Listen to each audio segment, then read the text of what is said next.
I live alone in a quiet apartment complex just outside the city.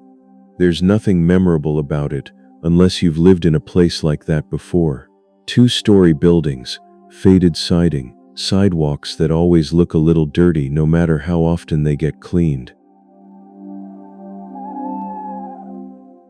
A parking lot that never seems empty, never seems full. People keep to themselves. You see the same faces but not enough to know anything about them. I liked that. I work a normal job. I come home around the same time most nights. I don't make noise. I don't have people over. I've always been the kind of person who keeps my life in small compartments, work in one place, family in another. Everything private kept somewhere no one can reach, or at least that's what I thought. There was one part of my life I never talked about. Nobody around me knew. I never said it out loud, never put it online, never trusted it to anybody. At night, when the blinds were shut and the parking lot outside had gone quiet, I sometimes dressed in private. Not for pictures, not to post anything, not for attention, just alone. It was personal. That's the only word I know for it. It made me feel calm in a way I never really had language for, and because I didn't have language for it, I treated it like something fragile, something that could be ruined if the wrong person touched it, so I hid everything. I kept the clothes folded inside a plain storage tote at the back of my closet under old winter stuff I never used.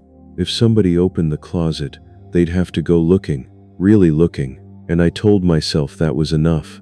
For a long time it was. Then one Thursday afternoon I came home from work and found a box sitting right against my front door. At first I thought it was just a delivery mistake. It was a plain brown box, no branding, no store name, no return address, just taped shut neatly. That's one thing I remember clearly. Whoever packed it had taken their time. I carried it inside and set it on the kitchen counter, and before I even opened it, I had that feeling. That small hard feeling in your stomach when something is off and you don't know why yet. Inside the box was a pink dress. That was it. No note on top, no receipt, no explanation, just the dress. I actually stood there for a second waiting for my brain to make it normal, waiting for some obvious answer to show up. Wrong address, joke from a coworker, some shipping error that would make sense in 5 minutes, but it didn't. I picked it up by the hanger and just looked at it. It was simple, soft material, nothing flashy, nothing cheap looking either. The kind of thing somebody chooses on purpose. Then the worst thought hit me. It looked like it would fit. Not maybe, not close enough. It looked like it was mine. I put it back in the box almost immediately, closed the lid, carried it into the bedroom and shoved it into the closet. Then I went back out and checked everything I could think of. My bank account, my email, my shopping history, spam folders, archived orders, card activity. Nothing. No charge, no order, no sign. I'd been hacked. By that point I should have thrown it out. I know that. But that night I took it back out. I'd locked the door, checked the blinds twice, walked through the apartment for no reason other than I was nervous. Then I opened the box again and just stood there with it in my hands. I think part of me still wanted it to be random. I tried it on, and the second it settled on me, I knew it wasn't random. It fit too well. That's what I can't explain to people without sounding dramatic. But it's true. It wasn't just the size. It was the shoulders, the length, the way it sat at the waist. It fit like somebody knew exactly what they were sending. I took it off almost right away, put it back in the box. Didn't sleep much that night. The next day I got an email from an address I didn't recognize. Blank Proton account. No name, no signature, no subject line. The message was 5 words long. Pretty color. Check your mailbox. That was the moment it stopped feeling strange and started feeling dangerous. I went downstairs right away. My hands were already shaking, and I hadn't even opened the mailbox yet. Inside was a folded piece of printer paper, typed, no handwriting, no fingerprints that I could see, nothing personal except the message itself. It said, $800 in cash, no police, no games, keep your private life private. Clipped to the note was a printed photo. It was my bedroom window at night, taken from outside, not from the parking lot either. Closer than that, at an angle that told me whoever took it knew exactly which unit was mine. I still remember standing there by the mailboxes staring at that photo while people walked past behind me like it was a normal afternoon. Someone carrying groceries, someone dragging trash toward the dumpster, just regular apartment noise. And in the middle of all of that, I'm holding proof that somebody has been watching my home. When I went back upstairs, the whole apartment felt different. The couch was where I left it. The kitchen light still buzzed the same way. My shoes were still by the door. Nothing had changed, but none of it felt safe anymore. I checked the locks, changed passwords, went through my laptop, went through my phone, searched online for hidden cameras, blackmail, stalking, apartment break-ins, all the desperate searches people do when they need one answer to make everything make sense. I found nothing. Then I searched the apartment myself, behind picture frames, under the bed, on top of cabinets, bathroom vent, closet shelves, lamps, outlets, anywhere I thought something small could be hidden. Nothing. And somehow that was worse, because if I couldn't find how this person knew, then that meant they still had the advantage. For 2 days, nothing happened. No email, no note, no knock at the door. That silence got to me more than the message did. I started trying to talk myself out of it. Maybe it was one lucky guess. Maybe whoever sent the dress had seen something once and decided to push it. Maybe it was already over. Then another email came in. One sentence. Blue looks better on you than pink. I felt cold all over when I read that. The night before, after hours of telling myself I was overreacting, I had taken one of my older dresses out of storage, a blue one. I only had it on for maybe 15 minutes. I wasn't near the window. I didn't take photos. I didn't tell anyone. I changed back and put everything away. No one should have known that. That was the point where I understood this wasn't about the past. I wasn't being threatened over something somebody had found months ago. This was current. Somebody was watching me in real time. I went to the police after that, and even now I'm embarrassed by how badly I handled it. I told them someone was blackmailing me.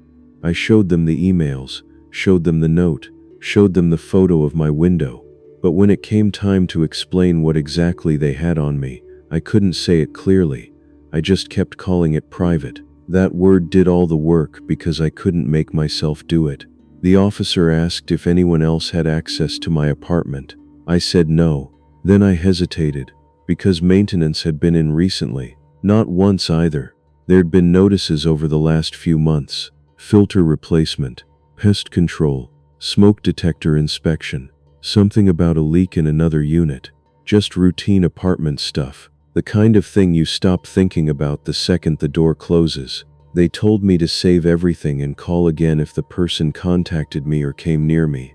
It was reasonable advice, I know that, but when I got home I felt worse. I sat on the edge of my bed and started going over the apartment in my head.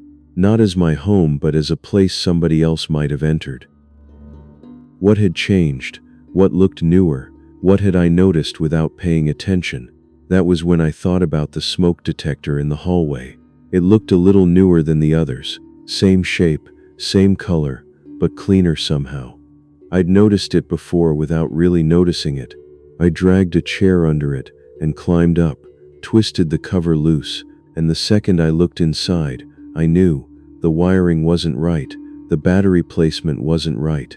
Tucked behind the plastic housing was a tiny device that did not belong there. I got down so fast I almost dropped the whole thing.